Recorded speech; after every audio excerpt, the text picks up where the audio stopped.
Hi, and welcome to our show, Forever Paranormal, with your host, Dr. Bill and Ed, where we will discuss such things as cryptids, UFOs, hauntings, angels, unsolved mysteries, government conspiracies and cover ups, witchcraft, the metaphysical, and more, as well as stories sent in by you, our listeners.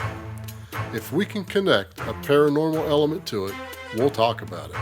And you may be surprised by what all is connected to the paranormal. Please don't forget to follow, rate, and share the show, since it would not be possible without you, our listeners. And as a public service, we would like to let everyone know that you are truly never alone, even if you think you are. The Suicide and Crisis Lifeline is 988. Just reach out.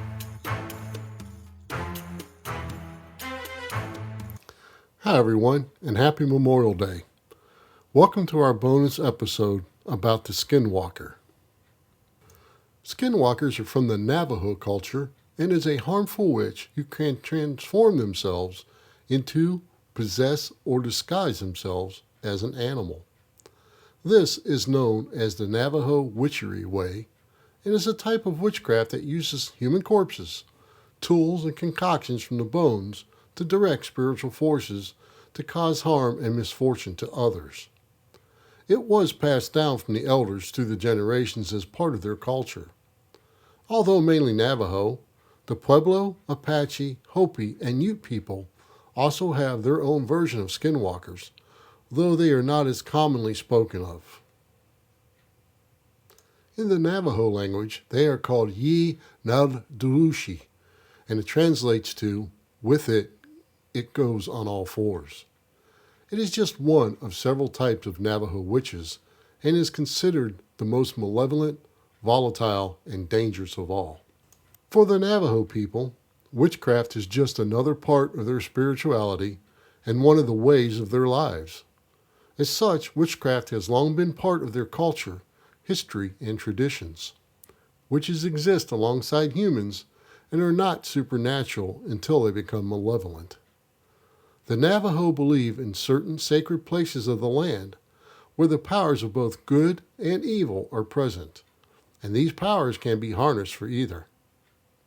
Medicine men utilize these powers to heal and aid members of the communities. At the same time, those who practice evil Navajo witchcraft seek to direct the spiritual forces to cause harm and misfortune to others. Among the tribes, several stories and descriptions have been told throughout the years about the skinwalkers. Sometimes these witches evolved from respected healers or spiritual guides who later chose to use their powers for evil. Though they can be either male or female, they are more commonly known as male. They talk freely among the tribe, walk around during the day, and secretly transform under the cover of darkness at night. I have no factual evidence on how one becomes a skinwalker, but legend has it that he or she must be initiated by the evilest of deeds, the killing of a close family member, most often a sibling. After completing this task, the individual acquires supernatural powers, which give them the ability to shapeshift into animals. They are often seen as coyotes, wolves, foxes, cougars, dogs, and bears, but they can take the shape of any animal.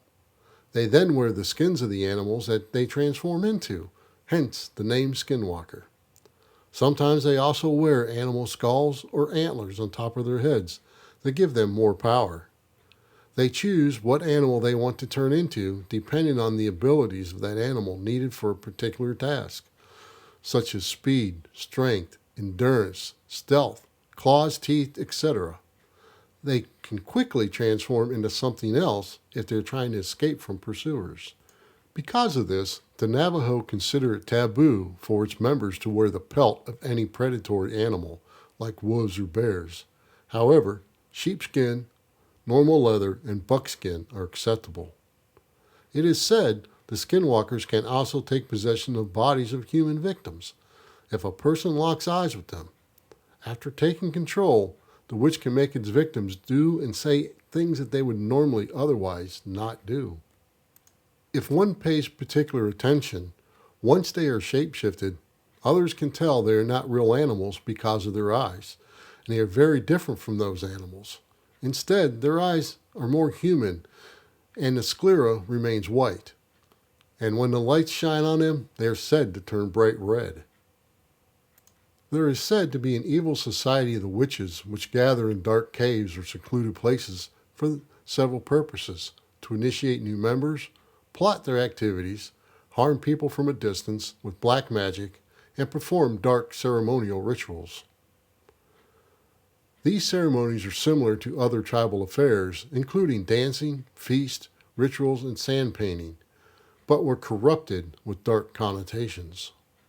The evildoers are also said to engage in necrophilia with female corpses and commit cannibalism, incest, and grave robberies.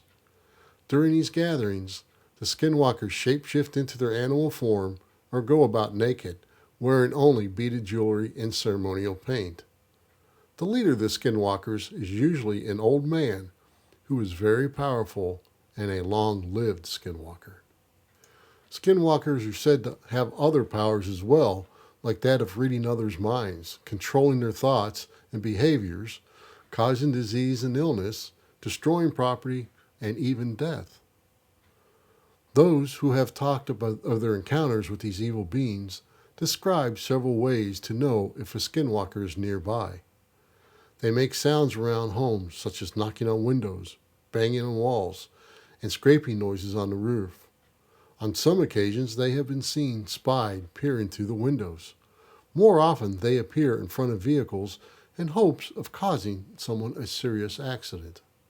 It is said that in addition to being able to shapeshift, the skinwalker can also control the creatures of the night, such as wolves and owls, and make them do their bidding. Some can call up the spirits of the dead and reanimate the corpses to attack their enemies. Because of this, the Indians rarely ventured out alone. Their supernatural powers are uncanny, as they are said to run faster than a car and have the ability to jump high cliffs. They are extremely fast, agile, impossible to catch, and leave tracks larger than a normal animal. When seen, they have been described as not quite human and not fully animal. They are usually naked, but some have seen wearing the clothing of tattered jeans or shirts. The skinwalker kills out of greed, anger, envy, spite, revenge, and the need. It also robs graves for personal wealth and collects much needed ingredients for their black magic. These witches live on unexpired lives of the victims. They must continually kill or they will perish themselves. That's the need. Skinwalkers and other witches have long been blamed for unexpected struggles and tragedies, including sickness, drought, poor crops, and sudden deaths. Even smaller or individual problems such as windstorms, during dances, alienation of affection by mates, the death of livestock, and the reversal of fortune were often blamed on the witch and their work. This belief was most apparent with the Navajo witch purge of 1878, which initially evolved from a cultural response to many people moving across and onto their lands. After a series of wars with the U.S. Army, the Navajo were expelled from their land and forced to march to Fort Sumner in New Mexico, in what is known as the Long Walk of the Navajo in 1864. They had an overlapping territory with the Utes at that time. There, their people suffered from bad water, failed crops, illness, and death, reducing their numbers dramatically. After 4 years, the government finally admitted they had made a mistake, and the Navajo were allowed to return to their homeland in the Four Corners area. During these years, many of the tribe's members were said to have turned to shapeshifting to escape the terrible conditions. In the meantime, the rest of the tribe was convinced that their gods had deserted them. Once the people had returned to their homeland, their conditions did improve, but the dreaded skinwalkers, whom were blamed for their vast years and bleakness on the reservation, were still among them. Accusations of witchcraft and the hunting of the skinwalkers began among the Navajo people. When someone found a collection of witch artifacts wrapped in a copy of the Treaty of 1868. The tribal members unleashed deadly consequences. The Navajo witch purge occurred in 1878, in which 40 suspected Navajo witches were killed to restore harmony and balance to the tribe. Numerous people have told stories of swift animals running alongside their vehicles, matching their speed. After a short period, however, they ran off into the wilderness. Along the way, these animals sometimes turned into a man who sometimes would bang on the hoods or doors of the vehicles. Another story tells of a man making repairs on an old ranch home when he heard loud laughter from the nearby sheep pens. Thinking he was alone, he went to investigate and found all the sheep but one huddled in the corner of the pen. However, a lone ram, separated from the group, was standing upright and laughing in a very human manner. After the man looked into his eyes with the ram, he sees that the eyes are not that of an animal, but are very much like a human's. The ram then casually walked away on all four legs. Some say they have seen them running through the night, sometimes turning into a fiery ball, leaving streaks of color behind them. Others have seen angry-looking humanoid figures looking down on them from cliffs, mountains, and mesas. In the 1980s, one of the most notable events occurred when a family was driving through the Navajo reservation. Something jumped up from the ditch as they slowed to make a sharp curve, and they described it as being black, hairy, and wearing a shirt and pants. A few days after this event, the family was awakened to loud drumming and chanting at their home in Flagstaff, Arizona. Outside the fence around their home were three dark figures of men. However, these shadowy creatures seemingly could not climb the fence and soon left. These events all occurred in the four corners of southwest Colorado, southeast Utah, northeast Arizona, and northwest New Mexico. In the 1990s, a ranch in northeast Utah, far away from the Navajo reservation, became the partial focus of the Skinwalkers. This was originally called the Sherman Ranch, but is now famously called Skinwalker Ranch. It was originally bought from the Shermans by Bob Bigelow and Bigelow Aerospace to do testing for the government. Now, the Skinwalker Ranch has a hit TV show and has a history of UFOs, aliens, cattle mutilations, and portals.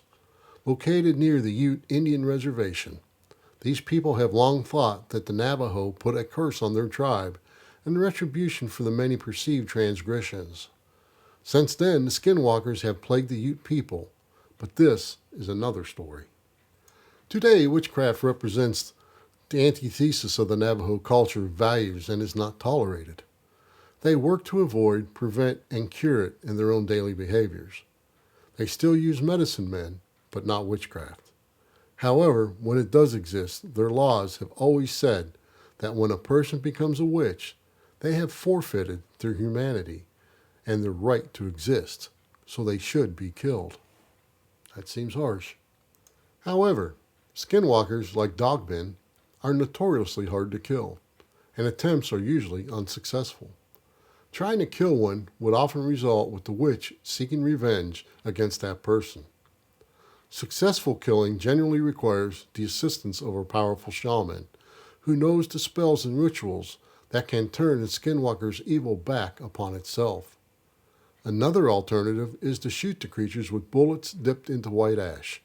However, this shot must hit the witch in the neck or the head. Traditionally, the Navajo will not speak with outsiders about these creatures for fear of retribution by the skinwalkers. We'll post a few pictures on the website and the new Facebook page of what skinwalkers supposedly look like. Well, folks, happy Memorial Day, and thanks for listening. And until next time, when we discuss another tale yet to be told. Thank you for listening, and remember to like and share the show. We would also appreciate a 5-star rating wherever possible to help new listeners find the show. We welcome all questions or comments you may have about this or any other episode, and our contact information can be found in the show notes of this episode. You can also follow us at foreverparanormal.com. And if you'd like to support us, you can buy me a coffee at buymeacoffee.com/foreverparanormal. The links to these are also in the show notes of this episode.